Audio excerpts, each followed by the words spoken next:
बिहार में बहार है, नौकरियों पर तकरार है। आखिर ऐसा क्या हो रहा है कि जिस तरह से नौकरियां बांटी जा रही है, श्रेय को लेकर के सवाल खड़े हो रहे हैं। हमारे साथ हैं शहनवाज हुसैन जी। शहनवाज जी, एक तरफ नौकरियां बांटी जा रही है बिहार सरकार की तरफ से, और दूसरी तरफ तेजस्वी यादव ये कहते हैं कि मोदी जी तो नकल करते हैं, बिहार मॉडल जो है वो हिट मॉडल है और हमारी नकल करते हैं। उनके जो अध्यक्ष हैं जेडीयू के राष्ट्रीय अध्यक्ष, वो कहते हैं कि डुप्लीकेट है मोदी जी, बहरूपिया। देखिए, पहली बात तो ये है कि जो बिहार सरकार ने कल नौकरियां बांटी हैं, आप आरटीआई डाल दीजिए। वो सब प्रोसेस जो है नीतीश कुमार जी के नेतृत्व में जो एनडीए सरकार थी उसका किया हुआ है। जो आज के नीतीश कुमार जी के नेतृत्व की सरकार है आरजेडी के साथ, उसका उसमें कोई रोल नहीं है। पहले से प्रोसेस हुआ है, और प्रोसेस होने में आपको पता है टाइम लगता है। ये 2 महीने में नहीं हुआ है, तभी वो उन्होंने बांटा, क्योंकि तब भी वो मुख्यमंत्री थे, आज भी वो मुख्यमंत्री हैं। उनके बांटने पे हमें एतराज़ नहीं है, लेकिन तेजस्वी जी के श्रेय लेने पर ज़रूर एतराज़ है। ये तेजस्वी जी आए और एक कलम से साइन किए और 9,000 नौकरी निकल गई, कोई फैक्स की मशीन है क्या? वो तो पूरा प्रोसेस होता है, आपको पता है, उसकी प्रक्रिया होती है, देश जानता है। जहाँ तक आज प्रधानमंत्री जी जो 75,000 लोगों को रोज़गार दे रहे हैं, ये ऐतिहासिक कदम है। 10 लाख लोगों को सरकारी भारत सरकार में वो जॉब देंगे, पब्लिक सेक्टर में अलग जॉब मिल रहा है, उद्योग और रोज़गार जो लग रहा है पूरे देश के अंदर। चाहे हम डिफेंस एक्सपो किए, अब हम उसमें काम कर रहे हैं तो डिफेंस में रोज़गार हो रहा है, अन्य चीज़ों में रोज़गार हो रहा है। आप लोगों ने तो वादा किया था 2 करोड़ हर साल देने का, तो उसका दे ही तो रहे हैं।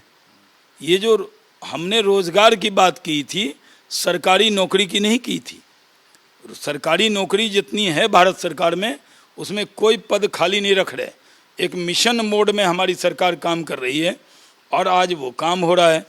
जहाँ तक सवाल है कि जदयू के राष्ट्रीय अध्यक्ष जी किस तरह के शब्दों से हमारे नेता को नवाजते हैं, जब पहले चुनाव लड़ रहे थे तो कितनी उनके बारे में प्रशंसा की थी, आज हम इतने बुरे हो गए कि क्या क्या शब्द कर रहे हैं। लेकिन वो बीजेपी के नेता होंगे मोदी जी, लेकिन वो देश के प्रधानमंत्री हैं।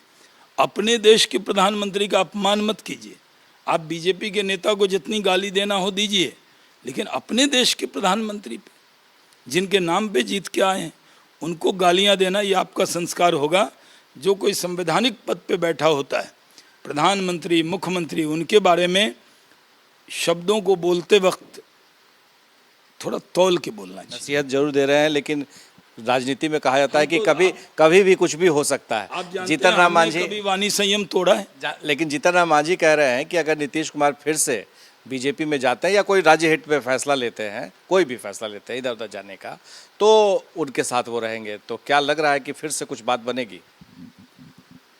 देखिए, जदयू और बीजेपी का चैप्टर बंद है। हमारी मोहब्बत तो हमारी थी, वो खुद छोड़ कर गए। वफा निकल गए। हाँ, बेवफा निकल गए। हम बावफा थे इसलिए नज़रों से गिर गए, शायद तुझे तलाश किसी बेवफा की थी। तो हम लोग तो वफादारी से काम कर। फिर तो हो रहा है कि वफा की कसम खा सकते हैं। नहीं, वफा अब जफा में बदल गई है। हम वफा करते थे और वो जफा पे जफा करते गए। इसलिए हमारी तरफ से हम मिशन 40 के टारगेट पर हैं। लोकसभा के चुनाव में स्ट्राइकिंग रेट से 100% से बीजेपी 17 जीती थी, और हमारे सहयोगी मिलाकर एक किशनगंज छोड़कर हम सारी सीट जीते थे। तो अब हमें उनसे कोई वफा की उम्मीद नहीं है, और कोई क्या कहे इससे हमें कोई फ़र्क नहीं पड़ रहा। बीजेपी और उन जेडीयू का रास्ता अलग अलग है, वो अपनी पार्टी के लिए काम करें, हम अपनी राहें अलग हो चुकी हैं। लेकिन एनडीए में अब कौन बचा है? आखिर एनडीए में बिहार में कैसे आप लड़ेंगे? क्योंकि उनकी तरफ तो कांग्रेस है, आरजेडी है। अभी तो पारस जी की पार्टी एनडीए में है ही बिहार के अंदर हमारे साथ, और भी साथी जुड़ सकते हैं। धनतेरस है, तो क्या चिराग के लिए आप लोग तलाशेंगे? नहीं, अभी कोई, मैं पार्टी का प्रवक्ता हूँ, जब मुझे कुछ सूचना अधिकृत दी जाएगी तभी करूँगा। मैं तो वो माइक देखते ही भड़क कर कुछ भी बोलूँ ऐसा नहीं हूँ। मैं चिराग की जरूरत है। रोशनी ही रोशनी चाहिए, अंधेरा किसे पसंद है? अंधेरे में अगर जुगनू भी मिलता है तो रोशनी की उम्मीद दिखती है। तो उनसे क्या रिश्ता बनेगा नहीं बनेगा इस बारे में बहुत कुछ कहना अभी प्री मैच्योर है। वो एक अच्छे नेता हैं और हमारे ही अलायंस में वो जीते हैं और हम उनके बारे में सब सवाल अभी काल्पनिक है, इसलिए उस पर मोहब्बत रहेगी उनसे? नहीं, मोहब्बत वो तो रामविलास जी के बेटे हैं, पुराना रिश्ता हम लोगों का है और कभी उनसे नफरत तो कभी नहीं देखी हम लोग किसी। वो हमारे लिए तो वो छोटे भाई की तरह हैं। रामविलास जी हमारे पार्टी के नेताओं से कितने अच्छे संबंध थे, प्रधानमंत्री जी कितना रामविलास चाहेंगे कि चिराग पासवान और पारस दोनों एक हो जाएं?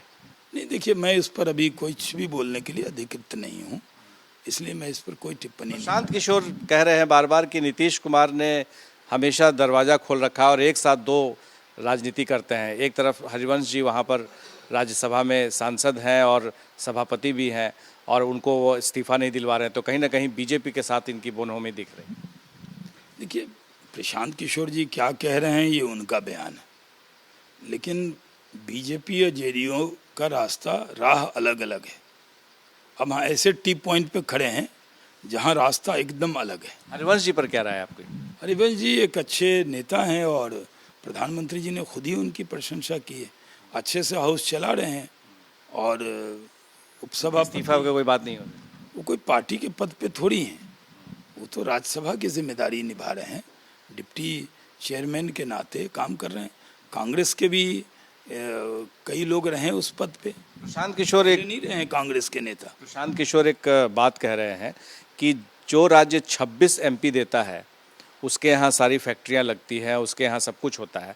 जो 39 जो राज्य देता है उसके यहाँ बुलेट ट्रेन तो छोड़िए, पैसेंजर ट्रेन भी नहीं मिलता है। यहाँ के लोग जो है जाते हैं मजदूरी करने के लिए। नहीं, बिहार में देखिए आप आलोचना वो करें, उनको पूरा हक है, लेकिन बिहार में क्या एनडीए को जब उद्योग का विभाग पहली बार मिला 35 साल में, 35 साल से तो लालू जी नीतीश जी की मुख्यमंत्री काल में हुकूमत है। सरकार जिसकी होती है, सरकार तो वही होता है जिसका मुख्यमंत्री होता है। हम लोग तो सहयोगी दल थे। अभी राजद की सीटें जितनी भी हो वो सहयोगी दल है। तो सरकार तो लालू जी, राबड़ी जी और नीतीश जी की रही है। बीच में थोड़े दिन के लिए जीतन राम मांझी जी आए थे, लेकिन सरकार उनकी रही। तो उसके बाद पहली बार बीजेपी को ये विभाग उद्योग मिला था। तो क्या एसआईपीपी में 36,000 करोड़ का प्रपोजल आया कि नहीं? इथेनॉल के प्लांट लग रहे हैं कि नहीं? मेगा फूड पार्क बन रहा है कि नहीं? जो हमने टेक्सटाइल में मुजफ्फरपुर में काम शुरू किया, आज हज़ारों मशीन वहाँ लग गई। उसी तरह लेदर में बड़ी कंपनियाँ यहाँ आई हैं और भी जो काम हो रहा है वो हो रहा था। ऐसा नहीं है कि जब मौका मिला तो हम लोगों ने काम नहीं किया और सेंट्रल ने सपोर्ट नहीं किया। तो बिहार में जो उद्योग का, रोजगार का माहौल बना, इसमें कोई असहमति किसी को हो तो हमें बताइए, पूछ। गुजरात की तुलना हो रही है ना बिहार से। तुलना किससे होगी? जहां स्क्रैच करके शुरू करना था। जब उद्योग विभाग में आप मेरे से इंटरव्यू लेने आए थे 10 फरवरी को, तो 9 को हमने ज्वाइन की, ओथ लिया था, 10 फरवरी को आए। फिर अगस्त तक तो कोरोना काल रहा। 15 अगस्त का झंडा भी नीतीश जी ने अकेले फहराया था, मंत्रियों को इजाज़त नहीं दी थी। वो कह रहे थे कोरोना फैल जाएगा, तो 15 अगस्त के बाद ही तो शुरू होगा। तो मैं 9 अगस्त से 9 अगस्त 1 साल का काल मानता हूँ। उस कार्यकाल में काम हुआ कि नहीं हुआ? तो जहाँ ज़ीरो से शुरू करना है, क्या एमएसएमई का सेकंड प्राइज़ बिहार को मिला कि नहीं? पूरे देश में गुजरात, महाराष्ट्र, उत्तर प्रदेश सबको पीछे छोड़कर हरियाणा को 3rd मिला। तो हम लोगों ने करके दिखाया कि नहीं दिखाया? जब आप कोई भी विषय उठाते हैं तो इस विषय को भी जानिए कि उद्योग में तो काम हो ही रहा था। खुद माननीय मुख्यमंत्री जी ने भी खुले कंठ से उद्योग विभाग की प्रशंसा आपके सामने की थी या नहीं? आप गवाह हैं, आप तो नेता नहीं है ना। नेता को जैसा सूट करता है। भाई प्रशांत किशोर जी जब नीतीश जी के साथ थे तो उनके लिए बोलते थे। अब तो देखिए, अब तो भरी बंद से बात हो रही है कि क्या था 2005 के पहले, और तेजस्वी यादव भी बैठे हुए रहते हैं। हाँ, क्या लग रहा है ये दोनों के बीच में क्या चल रहा है? नहीं, ये थोड़ा लगा कि तेजस्वी जी को फील हुआ होगा, मुख्यमंत्री जी को कम से कम उनके सामने तो जब बोला होगा। पहले क्या था, लोग कैसे निकलते थे, तो वो कोई बीजेपी पे थोड़ी इशारा कर रहे थे, वो तो लालटेन वालों को ही रोशनी दिखा रहे थे। लग रहा है कि कुछ चल रहा है इन लोग का, या आपस में? नहीं, हम लोग कोई भविष्यवाणी नहीं करने वाले। मैं इल्मे नजूम नहीं जानता, मैं भविष्यवक्ता नहीं हूँ, लेकिन मैं इतना ज़रूर कहता हूँ कि जब नीतीश जी ये कह रहे थे तो वो बीजेपी को नहीं कह रहे थे। चलिए, शहनवाज हुसैन जी से आपने पूरी बात सुनी। खास बात ये रहा कि चाहे वो रोजगार का मसला हो या फिर उद्योग का मसला हो, हर पर खुल करके कहते हैं। हमारे साथ शैलेश के साथ प्रकाश कुमार, एबीपी न्यूज़, पटना।